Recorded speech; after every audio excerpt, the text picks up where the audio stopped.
Last weekend at Harris-Stowe State University in St. Louis, Representative Maxine Waters, DCA, said President Donald Trump could not be allowed to continue without confrontation because, according to the California Democrat, he is a danger. Waters said, "You can only lie for so long. You can only disrespect for so long. Much of what many folks have gotten in trouble about this president is guilty of. Do you remember when he talked about grabbing a woman by their private parts? Do you know that there are women still waiting in line that he has abused, that he sexually harassed, that he has been involved with? We got people all over this country going to jail all over this country, but it is time for the country to understand this is who deserves to be in jail."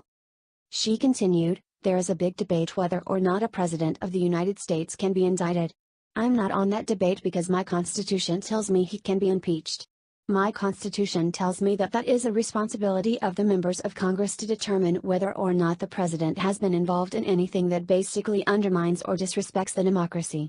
We have the responsibility to determine whether or not he is good for the country, whether he is a danger to the democracy. I think he is a danger." She added, "We cannot allow him to continue without confrontation. We must resist. I want the American people not only to have a louder voice and not just depend on what may or may not happen with the elected representatives.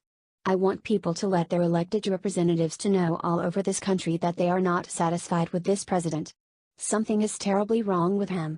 If you talk to the psychiatrists, who are observing from afar, they will say, well, you know, we don't like to make a diagnosis from afar, but something terribly wrong with this man. We believe that there are some serious problems, mental and emotional,